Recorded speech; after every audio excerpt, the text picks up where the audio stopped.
There's so much in the news right now about the financial services industry, the banking industry, and there's been a lack of confidence in a lot of ways across the entire globe, frankly.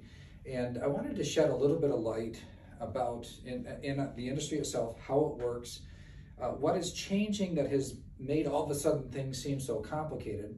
But then also I want you to come away with this with a little bit of confidence that some of the particular problems that we're seeing in particular banking institutions are not indicative of the entire system. But first, Banking 101. I want you to understand the balance sheet of banks. It's different than, it's going to seem a little bit counterintuitive because it's different than the balance sheet of your business. Technically it's not, but in terms of where loans and deposits fall on your balance sheet, banks think of it kind of the opposite way. So in other words, so a bank has a balance sheet just like your business does. It has assets and liabilities, and then of course you got your capital account and retained earnings. But their assets are cash that they have on hand. So banks have cash on hand. That might be in their Federal Reserve, the Fed funds account. It might be literally cash that they have, but they have cash on hand. They have money in investments, things like bonds, for example. Banks would normally have a bond investment portfolio. And then also they make loans. This is the part where it seems a little bit strange, is that a loan that you take out from the bank is one of their assets. You owe the bank money, and that is an asset. It's like, think of it as like an account receivable for your business. So loans are one of their assets, but it's not a particularly liquid asset because think about it. You got a 30-year mortgage or a 5-year car loan or something of that nature. If the bank wanted to cash in on its assets, it really can't just go to you and say, hey, give me back the money for the loan. They have a contract for how you pay that back. So when they have liquidity needs, it has to either come from their cash or for their investments. Now their liabilities for a bank, this again is where it's a little bit different than your balance sheet. The deposits that you make with your bank, those are the bank's main liabilities normally. So you have a checking account with a bank, that is a liability. They owe that money to you if you need to withdraw it. It's your money. So they're holding it, they owe it to you. It's one of their liabilities, whether it's a savings account, a certificate of deposit, or a checking account. And then loans, a bank, of course, can take out its own loans. There's other, I'm oversimplifying this, but for the purposes of telling the story of what's changed in the industry and what some of the turmoil is about, these are the main factors. So what happens when interest rates go up? So what happens when interest rates go up is that the value of these investments that are normally bonds, they go down. So the net present value of a bond when it is at a lower interest rate and interest rates go up, because that same capital invested in the market today could grow to the same amount of maturity over time at a higher interest rate, it diminishes the present value of the bond.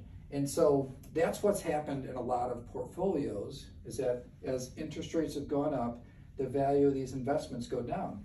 Well, if a bank holds their investment to maturity, it doesn't really impact them that much.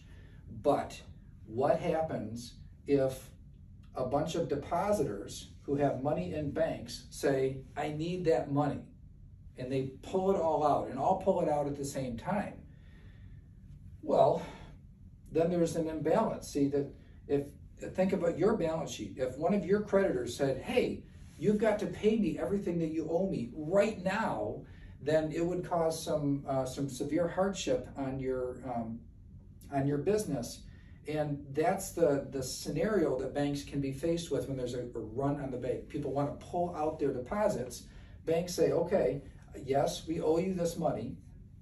They can't go back and cash, or well, in some cases a bank might be able to borrow money, and in fact banks do regularly borrow money themselves, but they can't go up here and say, hey, everybody who owes us money, you got to pay us right now. So that's not, they can't do that. They can't just go and ask people to repay their loans.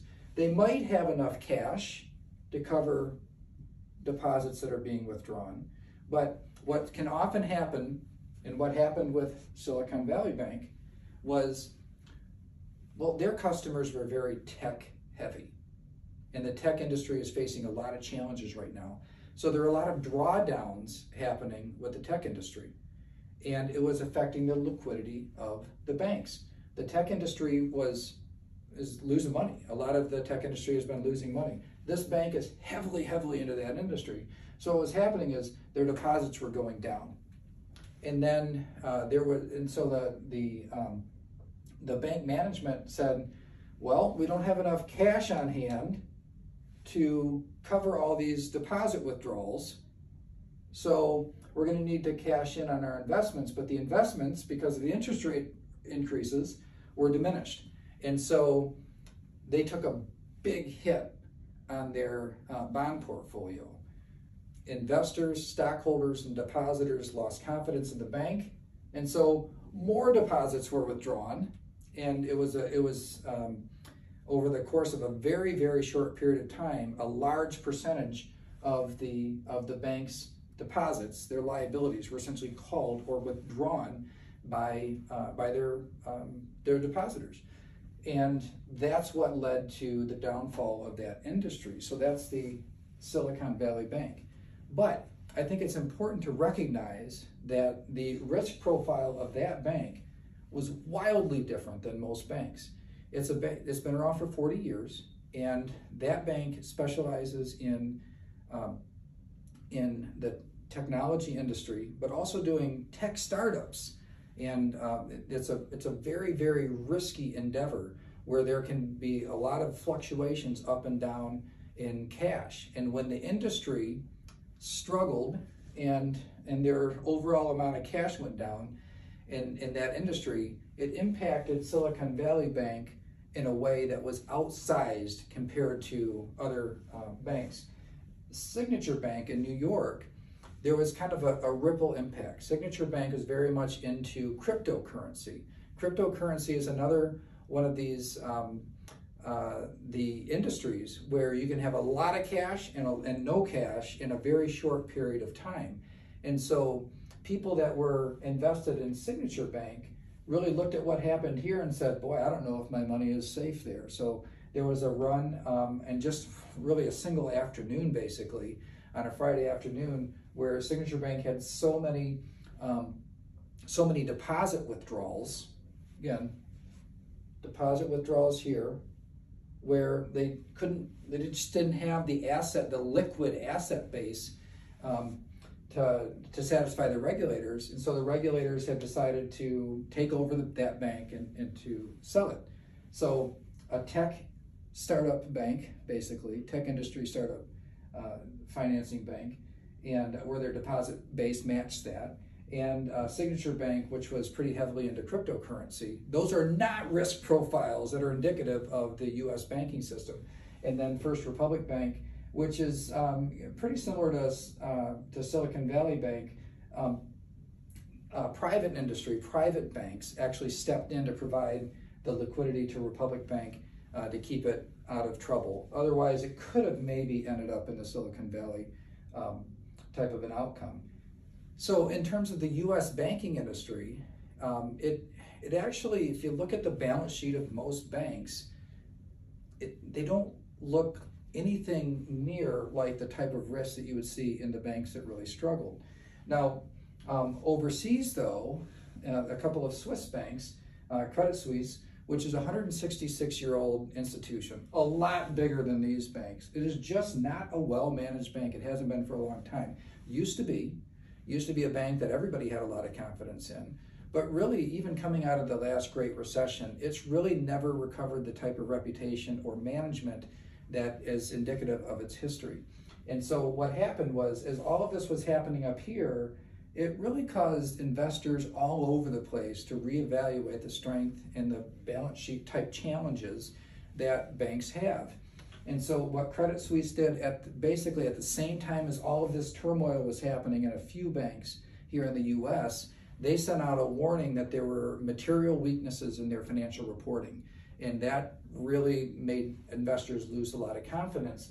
And so withdrawals were being made, and the stock market the stock price was going down for Credit Suisse, and then their biggest investor, which was a Saudi bank, the chair of the board of directors of that bank, that owns 9.9% of Credit Suisse, was asked on TV in an interview if they would do any more investing to provide capital, and he said absolutely not. This was another thing that kind of shook investor confidence, and so the government, the Swiss government, made a line of credit, about 53 billion US equivalency, available to cover the bank, because I think at that time the belief was it's not that the bank itself, that the asset base is that impaired. It's just a matter of liquidity. There's a run on the deposits, remember, a run on the deposits, the liabilities, and therefore they just need to get through this time period. But the lack of confidence in the bank, partly because of its management problems, presumably, was just kind of relentless. And so the Swiss government over the weekend really brokered a deal from UBC, which is a much larger Swiss bank. I think that once they're going to buy Credit Suisse, or it's essentially a stock swap. When the deal really values Credit Suisse at only 3.2 billion, but according to this deal, when all the dust settles, and so when UBC buys it, there'll be like a $5 trillion asset bank, so much bigger. Early indications are that this could end up being a pretty decent answer overall, but I think there are two potential downsides to how this transaction went about. First of all, for expediency's sake and making the deal come together, the government wiped out about $17 billion worth of bonds that Credit Suisse owed. I think the risk calculation and lending to banks because of that could be shaken a bit.